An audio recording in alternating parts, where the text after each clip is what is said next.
नमस्कार दोस्तों, हरियाणा में बुजुर्ग परेशान हैं। हरियाणा में बुढ़ापा पेंशन रोकी जा रही है, बुजुर्गों की काटी जा रही है पेंशन। इस पर हरियाणा के मुख्यमंत्री नायब सिंह सैनी ने क्या कहा है, जवाब दिया है इस पर। और क्या ये अभी दोबारा से चालू होगी या नहीं होगी, इसको लेकर क्या अपडेट है 11 फरवरी को जान लेते हैं इसके बारे में संपूर्ण जानकारी। आगे भी आप हरियाणा में बुढ़ापा पेंशन संबंधित हर खबर जानना चाहते हैं तो स्टेट नॉलेज टीवी हिंदी को सब्सक्राइब जरूर कर लीजिएगा। यह दोस्तों, हरियाणा के मुख्यमंत्री नायब सिंह सैनी ने कहा है कि जो फिलहाल जो मुद्दा छिड़ा हुआ है हरियाणा में बुढ़ापा पेंशन को रोकने का या काटने का, इस पर जवाब दिया है। उन्होंने कहा है कि किसी की पेंशन काटी नहीं है, केवल रोकी गई है। इस पर विपक्ष फैला रहा है भ्रम, ये कहा है हरियाणा के मुख्यमंत्री नायब सिंह सैनी ने।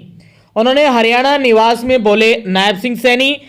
मुख्यमंत्री नायब सिंह सैनी ने प्रदेश में 2 लाख लोगों की पेंशन काटे जाने के विपक्षी दावे को पूरी तरह भ्रामक बताया है। उन्होंने स्पष्ट किया है कि किसी भी पात्र व्यक्ति की पेंशन समाप्त नहीं की गई है, बल्कि नियमानुसार कुछ मामलों में उसे अस्थायी रूप से रोक दिया गया है। मुख्यमंत्री को हरियाणा निवास में पत्रकारों से बातचीत कर रहे थे। मुख्यमंत्री ने बताया कि लगभग 1,03,000 मामलों में लाभार्थियों के निधन के बाद पेंशन बंद कर दी गई, जो नियमों के अनुरूप है। उन्होंने कहा कि अक्टूबर 2024 से registrar general of India portal पर तकनीकी समस्याओं के कारण मृतकों का डाटा अपडेट पर उपलब्ध नहीं हो पा रहा था। नवंबर 2025 में डाटा प्राप्त होने के बाद एक मुक्त कार्रवाई की गई। उन्होंने आगे बताया कि करीब 37,000 मामलों में लाभार्थियों की वास्तविक आयु 60 वर्ष से कम पाई गई। जांच में सामने आया कि डाटाबेस में छेड़छाड़ कर पेंशन स्वीकृत करवाई गई है।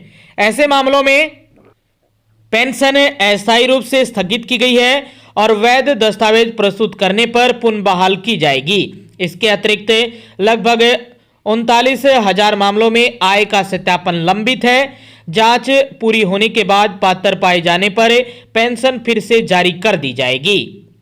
तो इस पर कांग्रेस और इनेलो पर निशाना साधते हुए मुख्यमंत्री ने कहा कि पूर्ववर्ती सरकारों के दौरान पेंशन में केवल नामात्र की वृद्धि हुई। इनेलो सरकार ने 5 वर्षों में 200 रुपये और कांग्रेस ने 10 वर्षों में 700 रुपये की वृद्धि की। वर्तमान सरकार ने पिछले 11 वर्षों में वृद्धावस्था पेंशन 1,000 रुपये से बढ़ाकर 3,200 रुपये प्रतिमाह कर दी है, जो 2,200 रुपये की वृद्धि है।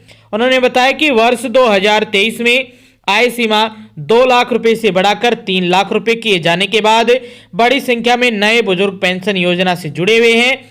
वर्तमान में प्रदेश में 20,31,000 से अधिक बुजुर्ग पेंशन का लाभ ले रहे हैं। मुख्यमंत्री ने कहा कि पात्र बुजुर्गों की पेंशन पूरी तरह सुरक्षित है। तो उन्होंने कहा है कि कुछ तो ऐसे बुजुर्ग थे जिनकी डेथ हो चुकी थी, उनकी पेंशन अकाउंट में आ रही थी, डाटाबेस में उनको मृत नहीं दिखाया गया था। तो जो डाटा था अक्टूबर 2024 का, उसमें तकनीकी समस्याओं के कारण मृतकों का डाटा समय पर registrar general of India portal पर नहीं अपडेट हो पाया। तो वो लगभग 1 साल के बाद नवंबर 2025 में डाटा प्राप्त हुआ और तब से जो बहुत सारे जो बुजुर्ग थे जिनकी डेथ हो चुकी थी, जिनकी मृत्यु हो चुकी थी, लगभग वो 1 लाख का आंकड़ा था, उनका पेंशन हटाया गया है, यानी पेंशन उनकी रोकी गई है। इसके साथ साथ एक और आंकड़ा बताया है हरियाणा के मुख्यमंत्री नायब सिंह सैनी ने कहा कि 37,000 ऐसे बुजुर्ग पाए गए हैं जो अपने आप को बुजुर्ग दिखा रहे थे, लेकिन उनकी जो उम्र है, आयु है, एज है, वो 60 वर्ष से कम है।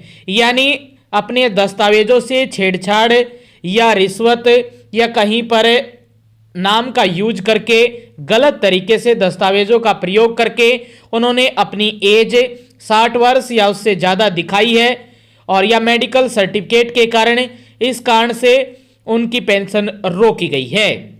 यदि वो असलियत में अपनी आयु का सर्टिफिकेट देते हैं तो उनकी पेंशन दोबारा से बहाल कर दी जाएगी। ये कहा है हरियाणा के मुख्यमंत्री नायब सिंह सैनी ने, क्योंकि बहुत सारे ऐसे जो बुजुर्ग बन रहे थे फेक दस्तावेज, झूठे दस्तावेज के कारण लंबे समय से पेंशन ले रहे थे। तो ऐसे झूठे लोगों पर कार्रवाई करते हुए लगभग 37,000 मामलों में लाभार्थियों की वास्तविक आयु 60 वर्ष से कम पाई गई है और जांच में ये सामने आया है। यदि वो अपनी आयु का प्रूफ देते हैं तो दोबारा से डाटाबेस में अपडेट हो जाएगा और उनकी दोबारा से पेंशन शुरू हो जाएगी। इसके साथ साथ कुछ और भी लाभार्थियों का डाटा सामने आया है, जिसमें 39,000 मामलों में आय यानी उनकी इनकम का सत्यापन लंबित है और यदि उनकी जो इनकम है वो वेरीफाइड हो जाती है, वो यदि 3 लाख से ज़्यादा वेरीफाइड है तो इस मामले में उनकी पेंशन कटने वाली है, क्योंकि क्राइटेरिया तय कर रखा है। हरियाणा के मुख्यमंत्री ने ये कहा है कि जो पिछली सरकारें भ्रम फैला रही हैं उनमें तो इनकम बुजुर्गों के लिए 2 लाख थी और हमने 3 लाख की है। आपकी क्या राय है इसमें कमेंट बॉक्स में जरूर लिखिएगा। ये जानकारी दी है हरियाणा के मुख्यमंत्री नायब सिंह सैनी ने कि अभी बुजुर्गों की 3 लाख इनकम यदि ज़्यादा हो जाती है फैमिली आईडी में तो उनकी पेंशन कट रही है। कुछ मामलों में उनकी जो वेरिफिकेशन है वो बाकी है, इस कारण से रोकी गई है, लेकिन पेंशन बंद किसी की नहीं की गई। यदि वो जो भी डॉक्यूमेंट है या जो भी डाटा है वो ठीक करवाते हैं और अपनी फैमिली आईडी में जो भी वेरिफिकेशन रह चुकी है वो पूरी होती है इनकम को लेकर, तो वो उनकी दोबारा से चालू हो जाएगी। इसके साथ साथ ये भी कहा गया है कि जो आपकी फैमिली आईडी है उसमें जो भी डाटा है आपका नाम है, आपका एड्रेस है या आपका फादर नेम है या आपके नाम के पीछे कोई सरनेम लगा है या कोई अन्य नाम लिखा है जैसे कि सिंह, कुमार या कोई अन्य नाम लिखा हुआ है, कोई गोत्र लिखा हुआ है, सरनेम वगैरह लिखे हुए हैं और अभी जो पेंशन बनी हुई है उसमें आपका ये नाम नहीं है और फैमिली आईडी में ये नाम है, आधार कार्ड में कुछ और नाम है, तो इस कारण से आपका डाटा डिसमैच हो रहा है। इस कारण से भी आपकी पेंशन रोक दी गई है बहुत सारे बुजुर्गों की, और जिनका अभी ये डाटा डिसमैच है और अभी तक पेंशन नहीं रुकी है तो अगली पेंशन में आपकी भी पेंशन रुक सकती है, क्योंकि फिलहाल जो पेंशन डाली गई है जो कल 10 फरवरी को और 11 फरवरी को आज जो सभी के बैंक अकाउंट में अपडेट हो रही है पेंशन हरियाणा के बुजुर्गों के लिए, विधवाओं के लिए और साथ में दिव्यांगों की पेंशन भी डाल दी गई है। तो जिनकी पेंशन नहीं आई है वो समाज कल्याण विभाग में जाकर अपने आधार कार्ड के माध्यम से ये पता कर सकता है कि उसकी पेंशन आखिरकार रोकी तो रोकी क्यों गई है। घर बैठे जानकारी नहीं मिलेगी, आपको जाना ही पड़ेगा। सरकार ने साफ कर दिया है कि यदि आप डाटा को ठीक करवाते हैं फैमिली आईडी में, अपनी आयु का सर्टिफिकेट लगाते हैं सही और वास्तविक, कोई गलत दस्तावेज नहीं देते हैं, इनकम यदि आपकी 3 लाख से नीचे आती है, बैंक अकाउंट आप ठीक रखते हैं, क्योंकि कई ऐसे बैंक हैं जो दूसरे बैंक में विलय हो गए हैं, उनका IFSC कोड तक बदल गया है, तो इस कारण से वो आप जो सही इस समय IFSC कोड है वो अपनी फैमिली आईडी में ऐड करवा लीजिए और समाज कल्याण विभाग जाकर सारा डाटा दिखाइए, एप्लीकेशन दीजिए और अगले ही महीने से आपकी भी पेंशन की दोबारा से शुरुआत हो जाएगी। पेंशन परमानेंटली किसी की भी नहीं कटी है, केवल अस्थायी रूप से रोकी गई है, ये कहा है हरियाणा के मुख्यमंत्री नायब सिंह सैनी ने। इसके साथ साथ हरियाणा के मुख्यमंत्री नायब सिंह सैनी ने यह भी कहा है कि हरियाणा में जो बुढ़ापा पेंशन डाल दी गई है सभी के खातों में, आपके खातों में जो पेंशन है वो आ भी गई होगी।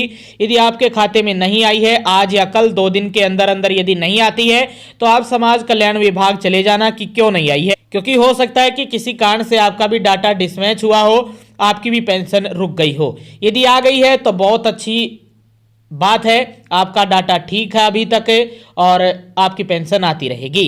इसके साथ साथ हरियाणा के मुख्यमंत्री नायब सिंह सैनी ने कहा कि लाभ सीधे खातों में पहुंचेगा, यानी डीबीटी के माध्यम से ही आपके अकाउंट में पैसे आते हैं। आधार कार्ड आपका डाटा से मैच होना चाहिए, बैंक का अकाउंट में जो नाम है वो भी मैच होना चाहिए, सब कुछ आपका मैच होना चाहिए। कोई भी एक भी आंकड़ा इधर उधर होगा तो पेंशन रोक सकती है। पेंशन शिकायतों के समाधान के लिए सप्ताह में 2 दिन सुनवाई करने को लेकर भी ये अपडेट जारी की गई है। मुख्यमंत्री ने बताया कि पेंशन एवं आय आधारित पात्रता से संबंधित शिकायतें सामने आई हैं। इन शिकायतें और अपीलों के निष्पक्ष निपटान के लिए सभी जिलों के एडीसी को निर्देश दिए गए हैं कि वे प्रत्येक सप्ताह सोमवार और वीरवार को इन मामलों की सुनवाई सुनिश्चित करें। तो आप एडीसी ऑफिस जा सकते हैं। हरियाणा के मुख्यमंत्री ने एडीसी को यह निर्देश दिया है कि ऐसे मामलों की सुनवाई करें और उनका निपटान करें, बुजुर्गों का समाधान करें, उनकी पेंशन को लेकर जो भी शिकायतें आती हैं, इनकम को लेकर, आय को लेकर और जो भी उनकी आयु को लेकर या किसी भी प्रकार की समस्या है उसका समाधान करें। और ये सप्ताह में 2 दिन तय करने को कहा गया है, जिसमें 2 दिन है सोमवार और वीरवार। ये 2 दिन आप एडीसी ऑफिस जाकर अपनी शिकायत दे सकते हैं, वहां पर समाधान किया जाएगा। तो ये जानकारी आई है हरियाणा के मुख्यमंत्री नायब सिंह सैनी की तरफ से।